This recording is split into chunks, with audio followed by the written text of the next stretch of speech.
The following program is being brought to you on the Voice America Health and Wellness channel. For more information about our network and to check our additional show hosts and topics of interest, please visit voiceamericahealth.com. The Voice America Talk Radio Network is the worldwide leader in live Internet talk radio. Visit voiceamerica.com. The views and ideas expressed on the following program are strictly those of the host or guests and do not necessarily reflect the views and ideas held by the Voice America Talk Radio Network, its staff, and management.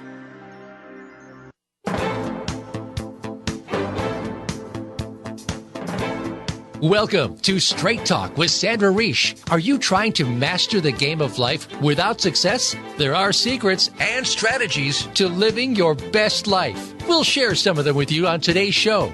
Take advantage of this series to become an expert at relationships. All relationships. It's time to live the life that you deserve to live. Now, here's your host, Sandra Reish. Welcome back to Straight Talk with Sandra Reish. It's Thursday, and I have a very special guest today. I've had an incredible moment in my life. A couple months ago, I went on something called a holistic cruise, life-changing, and I heard this brilliant doctor speak. His name is Dr. Michael Klaper, and he is a very gifted clinician, an internationally recognized teacher, and a sought-after speaker on diet and health. Love that combo. He's been practicing medicine for over 40 years, so he knows his stuff. He's a leading educator in applied plant-based nutrition. We're going to hear all about that. In integrative medicine, he's the author of a successful book on cholesterol-free nutrition and an upcoming title, which we're going to hear about hopefully today, and lots of health videos, which he'll let you know how you can listen to them on his site. They're pretty life-changing. One of the things that I love about his bio is that he really believes that nutrition and lifestyle are essential for health. And I love that because it gives us back our power. And he works at a place which I want to hear all about. It sounds like a pretty magical place called True North Health Center in Santa Rosa. And he changes people's lives with this saying that says, health comes from healthy living. Welcome to the show, Dr. Klaper. Thank you so much. Thank you for the nice introduction, Sandra. Good to be with you. Well, I think what you have to say is so interesting and so important, and I think so many of us don't know about it. And I think that's the biggest thing with a radio show is to get the word out, and as you so well say, to give people the options to change their lives. So I'm curious about, first of all, True North. What is True North? You work there. What do you do there? Well, True North Health Center, as you said, is located in Santa Rosa, California. It's about an hour north of San Francisco. And it is both an inpatient and outpatient facility. It's a converted apartment complex, basically. We have 20 apartments, so we can hold 40 inpatients, although we're expanding. Our inpatient census is now up to 50. And people come and stay with us for anywhere from a weekend to weeks and weeks, months and months. We have long-time patients staying with us for months if they have very recalcitrant health issues. And most people these days have illnesses induced by what's become known as the standard American diet or the Western diet, or as my friend who just came back from Asia said, listen, it's not the standard American diet anymore. Every country that becomes affluent starts putting in lots of meat and dairy and processed foods into their diet. So he says, instead of calling it the SAD, standard American diet, you should call it the diet of affluence, whose initials are DOA, which is, I think, appropriate. Because seriously, so you're saying like DOA, like dead on arrival? On arrival, yes, right. Exactly. Right, exactly. And that's what the Western diet does. So at our clinic, people come in with the classic Western diseases: obesity, high blood pressure, diabetes, clogged arteries, inflammatory diseases of various types, joints, colon, etc. And it's from what they're eating. And the American diet or the Western diet's become toxic. And we do just the opposite. We put them on a whole food, plant-based diet. A lots of soups and salads and steamed vegetables and lentil stews and healthy bean burritos and vegetable curries. It's it's a healthy, hearty, flavorful food program. But there's no animal products, no meat or dairy, and no refined products. We have no flour products, no breads, and we don't add any oils or salt or added sugars. And you run this healthy fuel mixture through the body day after day after day after day, and wonderful things happen. High blood pressure comes down, the obesity fades away, the clogged arteries open up, the diabetes clears out as the insulin receptors open up, the inflammatory reactions fade away, the joints stop hurting, the colon settles down. It's quite remarkable. If there was a pill that did all these things, we'd be trillionaires. But it's the food. It's the food. It's the food. It's the food. And they say, "Oh, doctor, you're so wonderful." That had nothing to do with me. These diseases were induced by our current Western diet. And if you change to a whole food plant-based diet, they go away. And it's a pretty logical kind of medicine. If you hit yourself in the head with, hit yourself in the thumb with a hammer day after day, it's going to get inflamed. You can just take ibuprofen every day, but it's not really fixing the problem. Stop hitting your thumb with a hammer. And the same thing is true with these diseases. We hit ourselves in the body 3 times a day with our meat and dairy and processed food-based diet. Well, if you stop doing that and go to a whole food plant-based diet, the body heals. It's a wonderful process to help happen.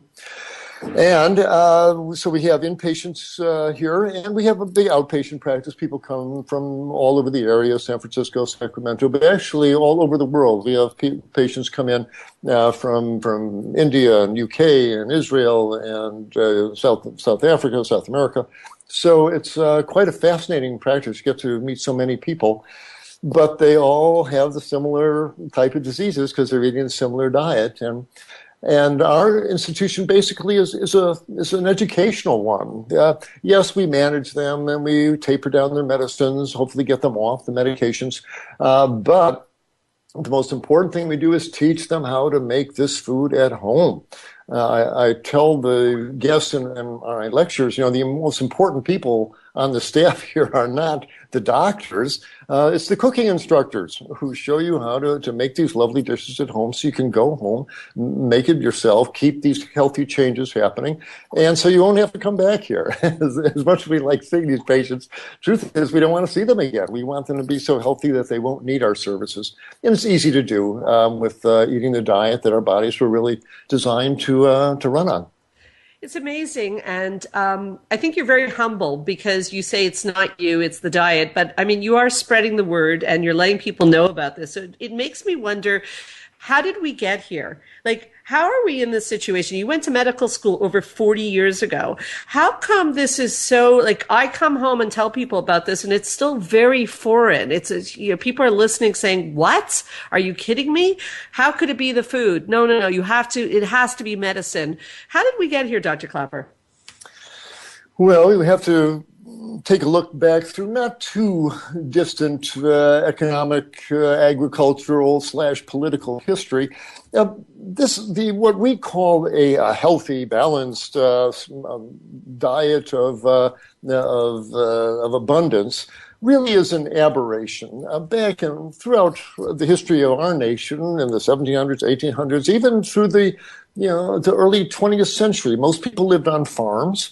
And meat was a relative rarity. You had pot roast on Sunday and fish on Friday, and that was about it. You mostly ate out of your garden. You ate big, cabbage stews and potato soups, and you sure didn't go killing your chickens every night for buffalo wings. That's for sure. You run out of chickens pretty quickly doing that. And it was largely a plant-based diet with some meat. It was a relative rarity. But along comes World War II and all the affluence that blossomed in our country in the decades in the 40s, 50s, 60s. So people had lots of money. And American agriculture became mechanized and chemicalized, and huge amounts of grains were produced that it became economically profitable for many people to have the government subsidize the grain and the corn and soybeans farmers to make cheap grains, so they can then pour down the gullets of cows and pigs and chickens, and therefore make hamburgers available at $1 a piece and steak for $2 a pound. When the truth is, if without these subsidies to the agriculture industry, the water subsidized, the agriculture industry don't have to clean up for the pollution they create. Those costs are just externalized. So you get this artificially cheap, artificially inexpensive meat supply in huge abundance. And then you have the powers that be get into the schools and into the public programs and say, oh, meat and dairy are essential every meal. You got to have protein every meal. Got to have milk with every meal. And we say, okay, because steak tastes good in your mouth. And that was over 40, 50 years ago. When I was a boy in the 50s, this thing was barely getting off the ground. We had the basic 4 food groups, but even then, they were telling you to eat meat at every meal. And so now several generations have grown up with this idea that you've got to have meat for every meal. The milk of a cow is essential for good health, for calcium and all of that stuff. And it's become imprinted in everybody's brain, their DNA almost. And so you get these responses that your friend tells. They scoff, oh, how can you say this? Our diet is bad. It's the best diet in the world. But when you really look at at who we've become, this tsunami of obesity and clogged arteries and high blood pressure and diabetes, and it amazes me that my medical colleagues, they're so good at diagnosing, some genetic misprint on gene A21 of chromosome 14, that they can identify. Yeah. But they spend billions of dollars looking for the cause of obesity, the cause of type 2 diabetes, the cause of clogged arteries. It makes me want to get the biggest soapbox I can find, go down to Washington and stand on it and yell as loud as I can.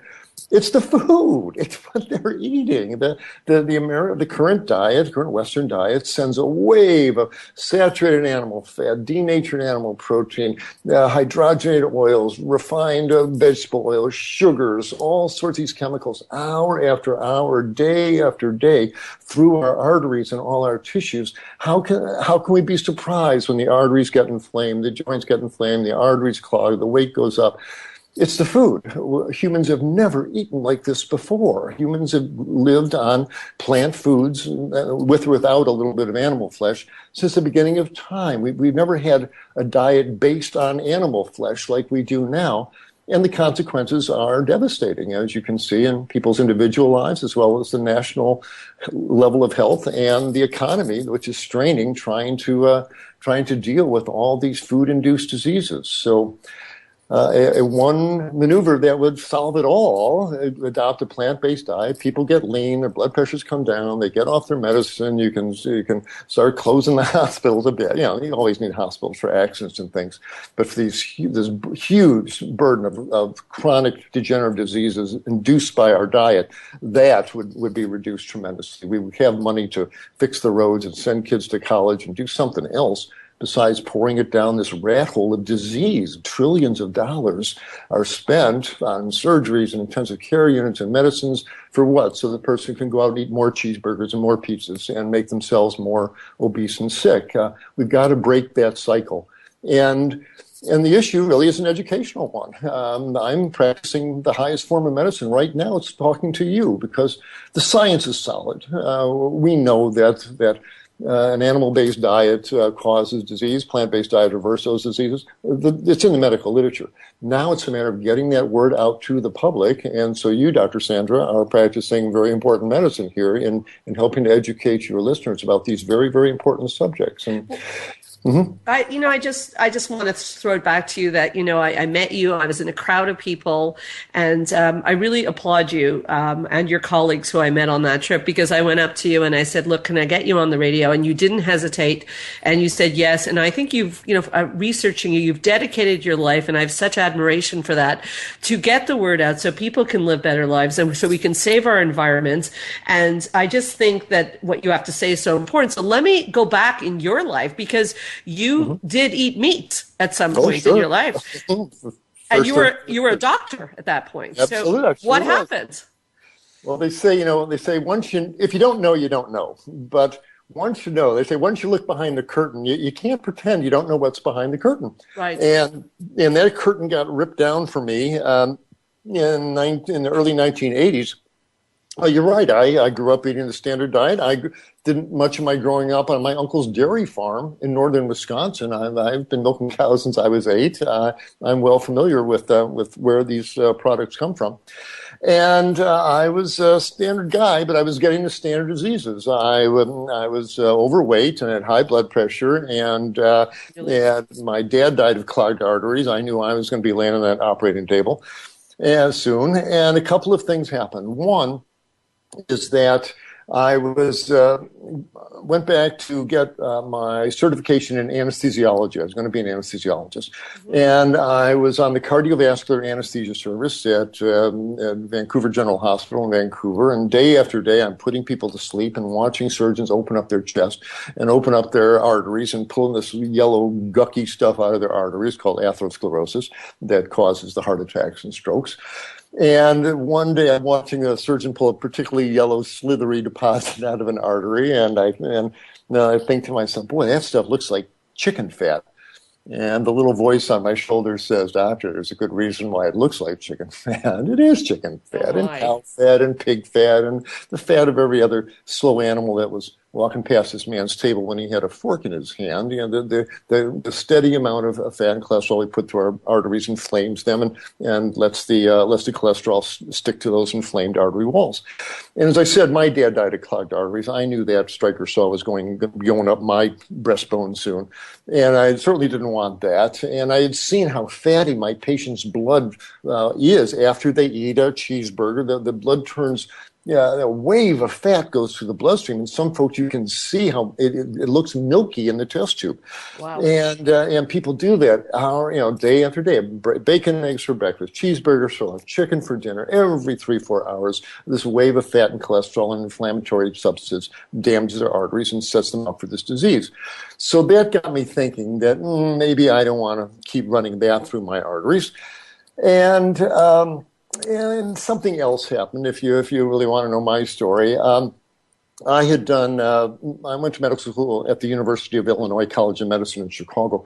And I spent my last year there, I spent a lot of my Saturday nights in the trauma unit of big, bad old Cook County Hospital in Chicago. Wow. And I saw the worst of what human beings do to each other, the violence, the shotgun blasts, the machete wounds, the 38 caliber Saturday night specials, all the things that violence does to people. And it shook me to my core.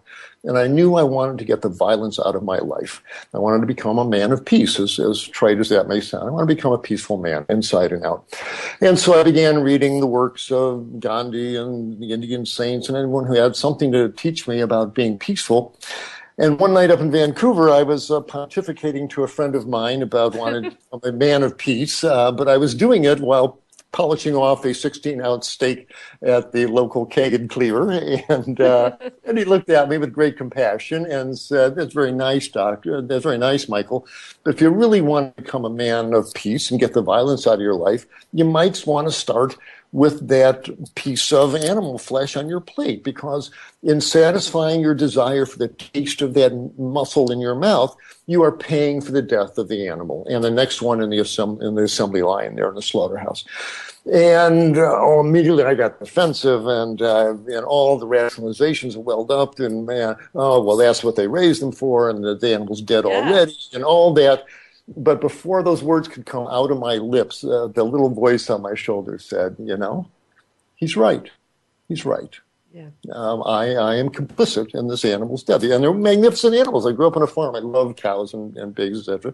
And I am paying for their death. And at that point, if I was going to be in integrity and stop creating violence in this world, I couldn't do it with my knife and fork and with my wallet. And so that I couldn't even finish the dinner. That was the last piece of flesh that entered that passed my lips. And so I became a plant-eating fellow at that time. And from what I had seen in the operating room, I was glad that I did. And wonderful things happened. My a 20-pound spare tire of fat melted off my waist. My blood pressure had been 150/90, dropped down to 110/70. My cholesterol dropped down 40 points. And I felt great waking up in a nice, lean, light body every day. And at that point, I knew I didn't want to be an anesthesiologist and spend my time putting people to sleep. I wanted to go back to general practice and help them wake up. And I love that. So I left anesthesia. I had 6 months to go in my residency. I had paid my money for my board exams. My parents freaked out, but it wasn't in truth for me to stay there and just be a cog in the machine. Bless all the anesthesiologists and surgeons that are doing their wonderful work. But I knew that was not my calling. I wanted to go back and not only help people change their diet, but do some teaching so I wouldn't have to see people with these terrible diseases. And that was in 1981, wow. And I've been in general practice ever since, and it's been wonderful. It's transformed my practice. The patients I used to hate seeing come through the door, the overweight guys with the high blood pressure and the diabetes and the clogged arteries and the inflamed joints, I didn't know what to tell them. Oh, well, you should lose some weight, Joe, and I'd fiddle with their insulin doses. Now I knew what to tell them. Stop running all day with the meat and dairy through your diet. Eat lots of whole plant foods, lots of soups and salads and greens and lentil stews and all that. Take a walk every day. And amazing. They got leaner. Their blood pressures came down. I could stop their medications, get them off the insulin, get them off their blood pressure pills. Medicine became fun. I'm the happiest doctor I know because my patients get healthy right in front of my eyes. So what more could I ask? You really are the happiest doctor I've ever met. We have to take a short break, Dr. Klaper, but I want to come back and talk about what you call the scam of milk and about how the biggest, strongest animals on the planet do not eat meat, because when I got back from the trip, people really came down on me and they were like, come on, Sandra, we were meant to eat this way. So I'm sure people listening have those kinds of questions. So we'll take a short break, okay. Excuse me. We'll be right back with Dr. Klaper on Straight Talk with Sandra Reisch.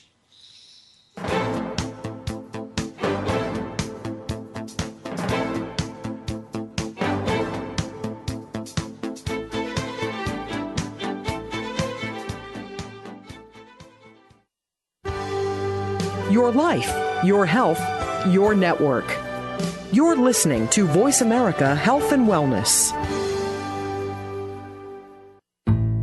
Spa Munari is a full-service wellness day spa located at the heart of West Island, Quebec. Submerge yourself in beauty with one of our many treatments, specially catered to your needs. We offer facials, manicures, pedicures, hair removal, massages, body treatments, and so much more. Enjoy our ultimate relaxation experience with our spa packages. We offer a men's menu as well. Call us today to book your next appointment at 514-695-5040 or visit us on the web at spamunari.com. That's 514-695-5040 or spamunari.com. Change your life forever with the latest cutting-edge products for home study treatment for anxiety, featuring the clinical director of the Montreal Center for Anxiety and Depression and host of Straight Talk, Sandra Reisch. Sandra is joined by top therapist Georgia Dow in this revolutionary anxiety videos therapy series. Thousands of people have benefited from this scientifically proven treatment approach. Isn't it time you chose yourself? Visit anxiety-videos.com right now. That's anxiety-videos.com and change your life forever. Join the therapist who is affectionately known as the Couple Whisperer, Sandra Reisch, on her famous couple retreats and change your life forever. Sandra offers couple retreats in beautiful locations several times a year that can radically change your love life. Couples describe her retreats as life-changing. Regain that loving feeling, bring your intimacy to a new level, and rediscover excitement and joy. Find out more at helpforanxietydepression.com or call 514-796-4357. We all want love and safety. Now you can have it. Call 514-796-4357 or helpforanxietydepression.com. A fresh look at today's health. Voice America Health and Wellness.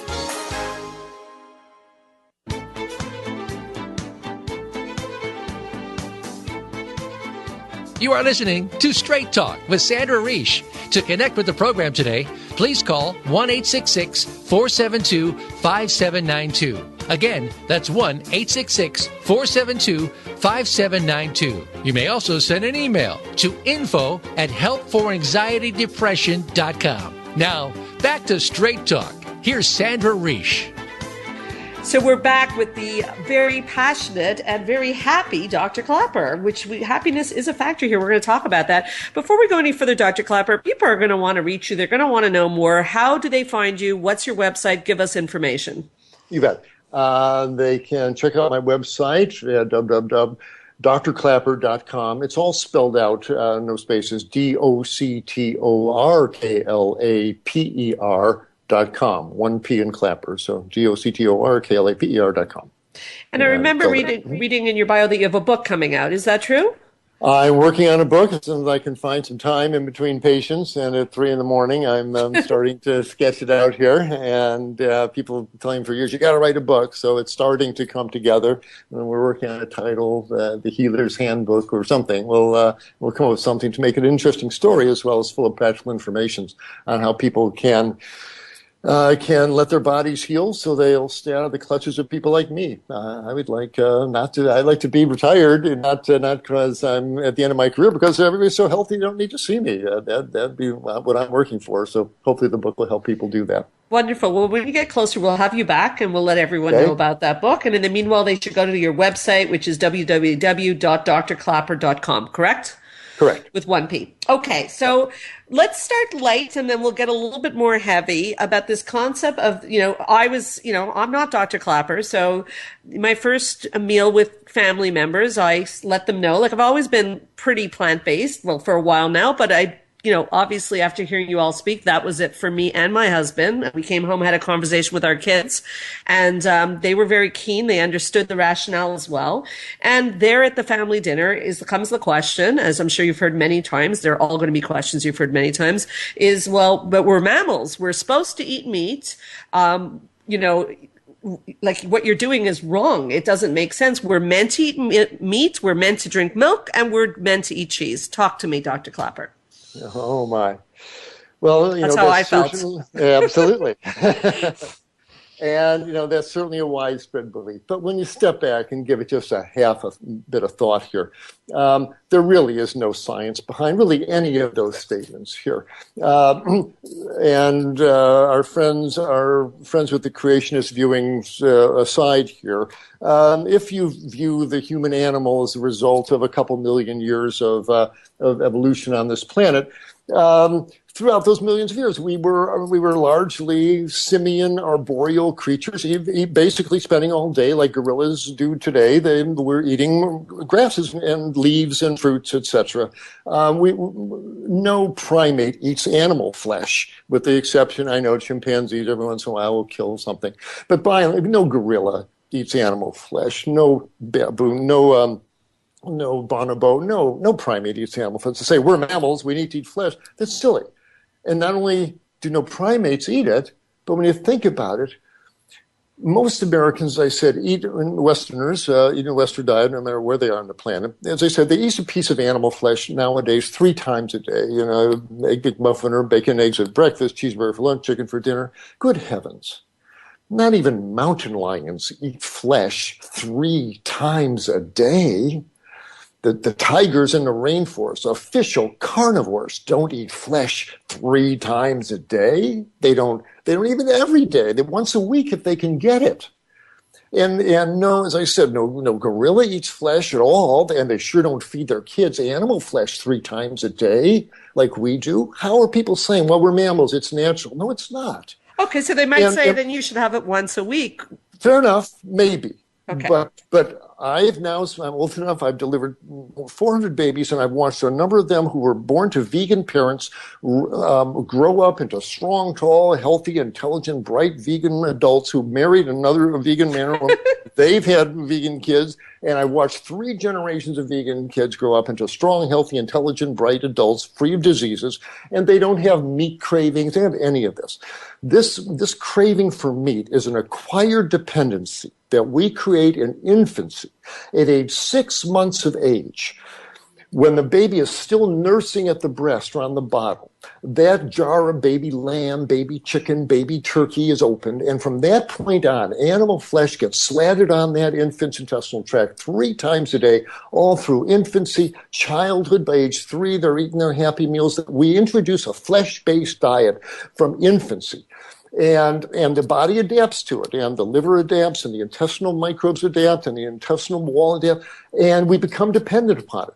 And the genes in our body that would make carnitine and creatine and all these muscle-related nutrients, well, if those nutrients are coming in 3 times a day in the burgers and the chicken and all that stuff, it down-regulates our own production of these things. And so we become dependent upon this stuff. But this is an acquired dependency. And those genes are still there. They can wake up. If you transition to a plant-based diet, it may take 6 months, 12 months, but you can wake those genes back up again. But to say that we need animal flesh, and if I don't eat meat, I feel bad, that's because we have created this from this very abnormal feeding pattern in infancy. No primate feeds their children flesh from infancy like we're doing. And we didn't used to do this throughout history. It's only a recent phenomenon. And to think that we're mammals, need to eat meat, well, imagine, without your tools, if we're that natural, imagine jumping on the back of a buffalo and sinking your teeth into its backside. Now, what are you going to find? You're going to find your mouth is very small and your teeth are very short. That's quite the image. You can't bite through that animal's hide, let alone its muscle. Right. To say that it's natural for us to be eating flesh. Did we bite the occasional lizard? Yeah, maybe. And do people have to be 100% vegan? Yeah, we can talk about that. But man, you shouldn't be eating an animal-based meal, an animal-based diet like we are now, where every meal is based around a piece of animal flesh. They're like zombies every 5 hours. Oh, I need more flesh. I need more flesh. There's nothing natural about that. And the hospitals are filled with the results. So it's not healthy, not natural, and not healthy. Someone wanted to ask me, Doctor, I want to create a colon cancer. How do I do this? Well, pack your colon full of meat 3 times a day. Let that rub on your colon wall for 20 years. Watch what you set off there. These people eating these flesh-based diets are setting themselves up for an epidemic of heart attacks, strokes, autoimmune diseases, colon cancer, diabetes. A flesh-based diet is a diet of death, quite honestly, and a plant-based diet is a diet of life. Okay. What about milk and cheese? Like, what is this milk scam? I've heard you talk about. I mean, you know that I'm asking you this question so that other people who are listening are wondering about it. I mean, we've been raised on milk. Sure. What's the problem? Yeah, so I was too. As I said, I spent my summers in my uncle's dairy farm milking cows, and I assumed it was natural and normal. And no aspersions on the folks working in the dairy industry are trying to do a good job. But when you think about it, in its actual scientific reality, cow's milk, the milk of a cow, is designed by nature to turn a 65-pound calf into a 700-pound cow as rapidly as possible. Mm-hmm. Cow's milk is baby calf growth fluid. That's what this stuff is. And everything in that white liquid, the hormones, the lipids, the protein, the sodium, the growth factors, insulin, IGF-1, everything is there to blow that calf up into a great big cow where it wouldn't be there. And whether you pour it on your cereal as a liquid, whether you churn it into butter, whether you coagulate it into yogurt, whether you ferment it into cheese, whether you freeze it into ice cream, it's baby calf growth fluid. Wow. And not only does it promote the growth of tissues all over the body, and I think it plays a role in the obesity we're seeing, but this is the milk of a large mammal that just had a baby. That's why she's given the milk. People are so disconnected from our food source. Oh, cows in a dairy barn giving milk, that's what they do. No, they don't. There's only one reason these big mammals are lactating. They've been made pregnant. They carry their baby for 9 months. They give birth to a 65-pound calf. The baby's taken away and the milk's sucked off. Well, that milk is full of estrogens. All mother's milk is full of estrogen. That cows had a lot of estrogens in her body all the way through pregnancy. And now, thanks to modern dairying techniques, the cow is already pregnant with her next calf. So modern milk, at least in American dairies, is being sucked off large pregnant bovines. the estrogen content of this liquid is through the roof. Studies have shown 2 glasses of milk, and within 15 minutes, your urine is pouring with estrone, progesterone, estradiol, estriol, these potent mammalian hormones, not the puny little phytoestrogens in soy. These are official mammalian estrogens. And the researchers are concerned it has effect. I do. Why are all little girls going through puberty at age 8 to 9 and 10 these days? Could it have something to do with that river of milk and cheese and ice cream and yogurt they're pouring down their throats every day? Well, get your mammograms, ladies. Why do women in the West get all these breast lumps? It's not normal. It's not natural. Rural China, they don't have all the breast lumps yet. Well, when they eat the American diet, they will. But they're eating estrogens, and there's a concern that it contributes to breast lumps in women. It makes the uterus respond to these estrogens, and women get extra heavy periods. They get these fibroids, these benign tumors called fibroids that make them bleed heavy, and they get anemia, need hysterectomies. There's suspicion that it's the estrogens in milk are playing a major role in that. And the dairy protein, the casein, the lactalbumin, these are not friendly in the human body. They are major players, and there's studies to certainly back this up. My practice certainly does. These proteins make asthma worse. They induce acne. The whey protein stimulates genes that makes the oil glands in the skin put out an acid oil, and dairy is well associated with acne. Rheumatoid arthritis. You pull the dairy out of these folks' diet, and inflammation often subsides. So between the fat and the growth factors and the antigenic proteins in cow's milk, you got to step back and say, wait a minute, what are we consuming this for? We have no more biological need for the milk of a cow than we do the milk of a giraffe or the milk of a horse. Would you pour horse milk on your cereal? What's so special about cow milk? Milk is meant to be consumed by an infant as mother's breast, and after weaning, that's it. No other animal drinks milk as an adult. Yeah. This is something that we're doing. On every level, you can't really justify it. But ice cream tastes good and yogurt tastes good. They're full of sugar and full of fat. And people love sugar and fat on their tongue, and there's a huge industry behind it, so it's promoted. But the truth is, everything that we in cow's milk, the protein, the calcium, etc., they're all available in plant foods. I mean, after all, cows don't drink milk. Where are they going to like calcium?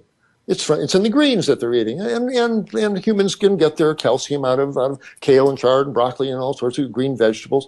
There's just no biological rationale for consuming cow's milk products. There's nothing. It's economics.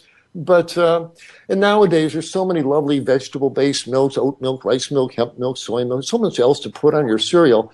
And so many things about cow's milk as far as its health concerns that I think we're better off. We used to eat whale meat and all. We don't do that anymore. Well, I think it's time to move past that as well. And I know I'm going to get all sorts of letters from the dairy folks, and I'm un-American and all that. But biologically, I know in my practice, so give me 100 kids with asthma, and you pull the dairy out of their diet, boy, that's the end of the asthma, about 60 of them. It's that profound. And the same thing with their skin and the joint pain. So it's time we reevaluate it. We shouldn't be bound to our old sclerotic beliefs. That's the way we used to do it. But we used to do a lot of things, and we used to use X-rays for acne in medicine. We used to irradiate people's thyroid glands for hyperthyroidism. We used to do a lot of things. Well, it's time we looked at our diet and said, yeah, we used to do that, but not such a wise idea anymore. So I'll take the scorn heaped upon me. But there's no biological rationale for consuming products from the milk of a cow. There just aren't. And people try and take the risk, take the plunge. Do without it for a few weeks. See if things don't feel a bit better in your body. Postnasal drip, the sinus infection, all that stuff. When you stop slathering cow protein on the back of your throat, see if things don't get better, top to bottom in your respiratory tract as well. So interesting, and I'm reminded of something that you like to say a lot, which is that you sort of, when you put food in your body, sometimes we think our body's not going to notice. I don't remember the exact expression you use. Yeah, your body is never not looking. That's right. So like you can't just like sneak it in. And Right. so I wonder if the digestive disorders, the colitis, all the digestive problems that people have. So do you feel these are related to the milk and the meat and all that stuff? Is why people are suffering so much? And if they remove the milk and they remove the meat, they will see an improvement, likely to see a digestive improvements? Oh, there's no question, and I get so frustrated with my medical colleagues. They when they talk about these autoimmune diseases and colitis, etiology unknown. We don't know the cause, but the smart guys in the labs are working on it. When they find out, they'll let us know. But wait a minute. The body's not capricious. It doesn't suddenly pull up with these inflammatory states and these inflamed colons. How can you say, and I asked my gastroenterology colleagues, doctor, do you really think that what the patient is eating has no effect on on the state of their colon lining? Do you think that if you're letting that patient eat fried chicken, hot coffee, beer, and chili dogs, and they're smearing that on the colon lining, don't think in some people that's going to get that colon pretty angry? And when they come into our clinic and we get them on, for a few weeks, we get them on squash and sweet potatoes and melon chunks and things that soothe the intestinal lining, the colitis goes away. And of course it's the food. And how can you say not?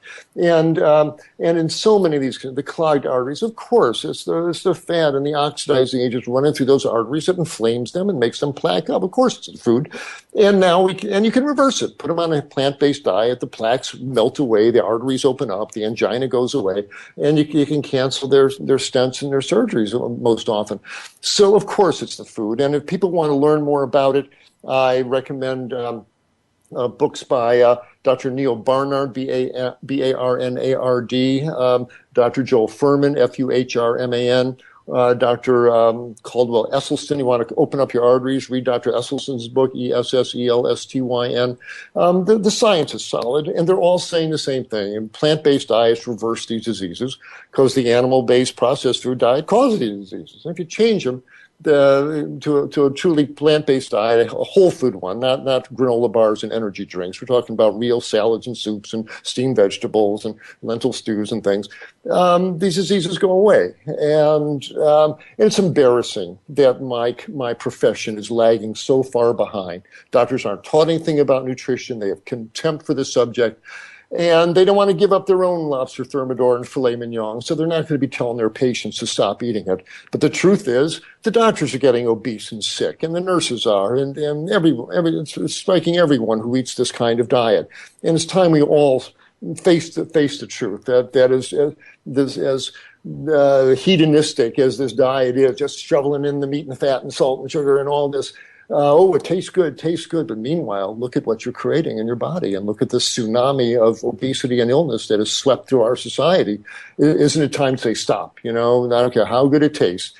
It's time to eat healthy foods. And the truth is, you can make these plant-based meals delicious. And every cuisine under the book, you can make it Italian style, Chinese, East Indian, Mexican. Have fun with the cuisine. Have fun with the seasonings. It's not a diet of deprivation, but it's the only difference between beef chili and bean chili. So what? For that simple little change, it makes all the difference in the world.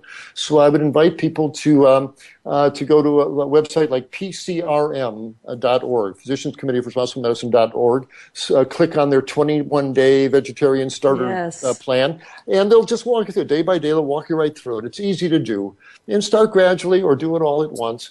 But get on with it. Let's stop kidding ourselves that this diet is not causing all these diseases, and it's so easily fixable. It's low tech. So it all changes when you're pushing that cart down the aisle of the supermarket. You can change everything in your life, from your health to your pocketbook, by choosing whole plant foods and getting into that kind of dietary style.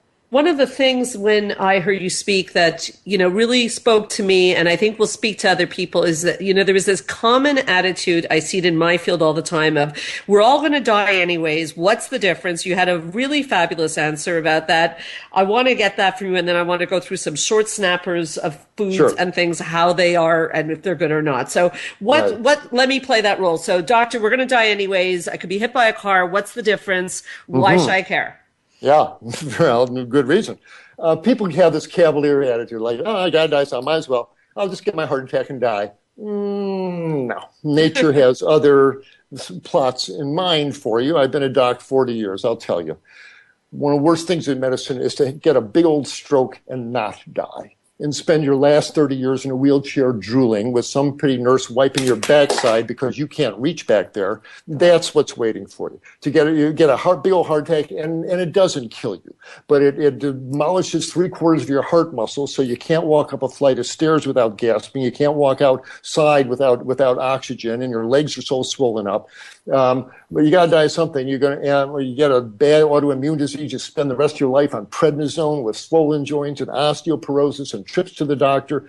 You don't want to spend your senior years going from the endocrinologist to the surgeon to the internist to the cardiologist and being a professional patient. That's what waits these folks who say, oh, you got to die sometime. Yeah, but it's what happens in the last 30, 40 years of your life on this earth and the misery you spend it in. So a cavalier attitude is not a good strategy, to say the least. I love that. I love you saying that. So with our remaining time, I'd like to know from you, good, bad, the following things and why, in briefly if possible. Fish, seafood, good or bad?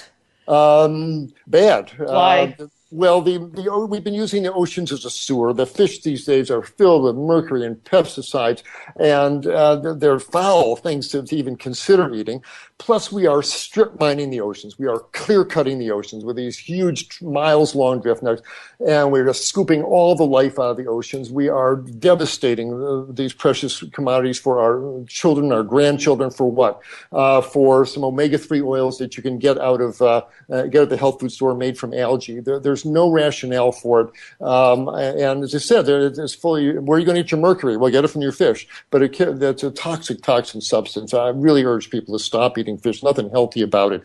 If people, I don't want to be a vegan, all right, have a can of sardines once a week, twice a week. Fair enough. If you're going to eat fish, it should be the small ones that don't collect the toxins and don't live that long. All right, fair enough. Vegan schmegan. But hold it to a can of sardines once or twice a week. But don't be eating salmon and think you're doing something good for yourself. The amount of pesticides and herbicides that have estrogenic qualities to it, along with mercury, are getting to be astronomical in salmon and these big predator fishes. So I would say, as far as the fish, let them off the hook. Well said. Okay, you mentioned, I'm running out of time, you mentioned refined foods and flour. What's wrong with flour? I'm a big fan of healthy whole grains, quinoa and millet and buckwheat. That's fine. But when you grind these grains into powder called flour, it changes their properties. The starch leaps into your bloodstream. Blood sugars go up. Insulin levels go up. It's no longer a whole grain. And they wind up stripping out a lot of the nutrients that were in the whole grains. It's kind of a junky food. Some of these hearty dark breads a couple times a week, a couple slices, it's okay. But as far as the white bread and the hamburger buns and the white flour pastas and all that stuff, I'd rather you pour your spaghetti sauce over a big heap of quinoa or barley or something like that. So I'm a whole grain fan rather than flour products. They're processed food. So what about baking as sweets? Not much baking. Same, all that stuff. Yeah, it's time to start thinking about leaving that behind.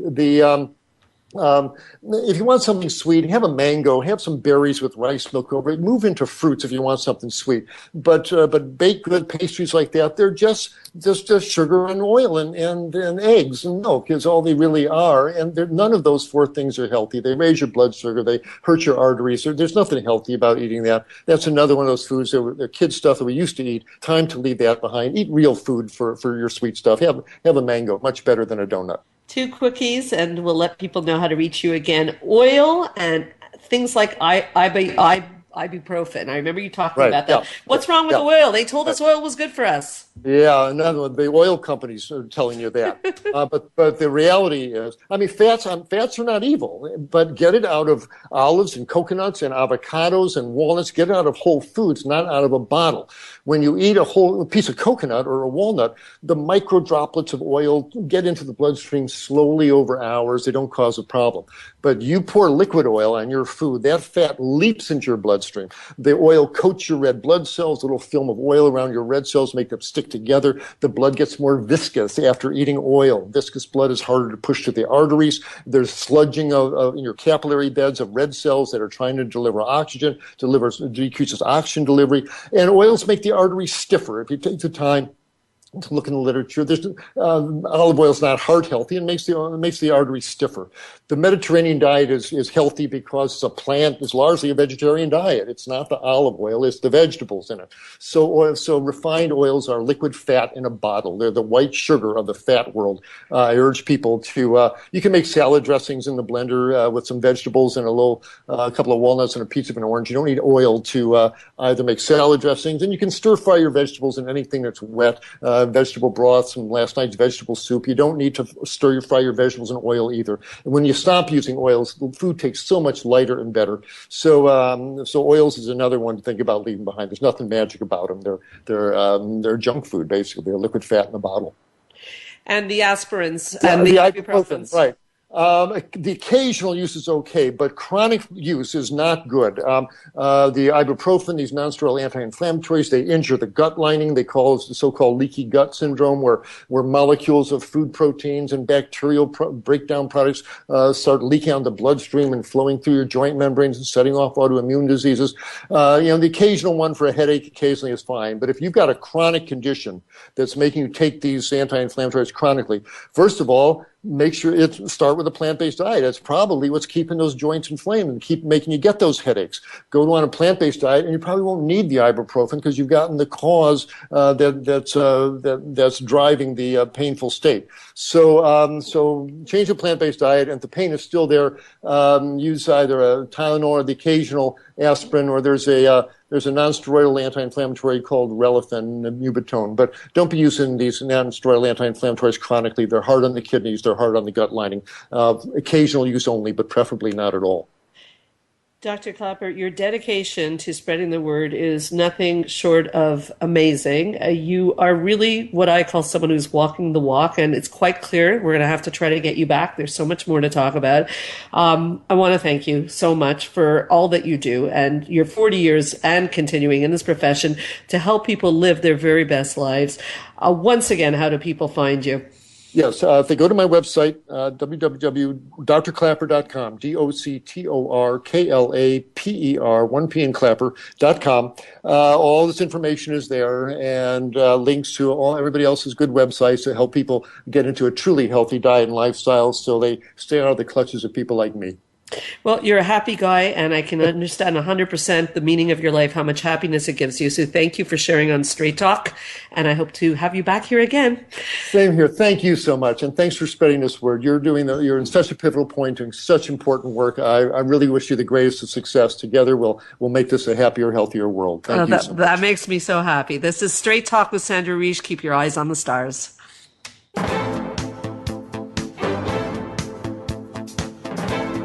Thank you for listening to Straight Talk with Sandra Reish. We hope you've enjoyed today's show, and we'll tune in again next Thursday at 3 p.m. Pacific Time, 6 p.m. Eastern Time on the Voice America Health and Wellness Channel. Now, go live your best life.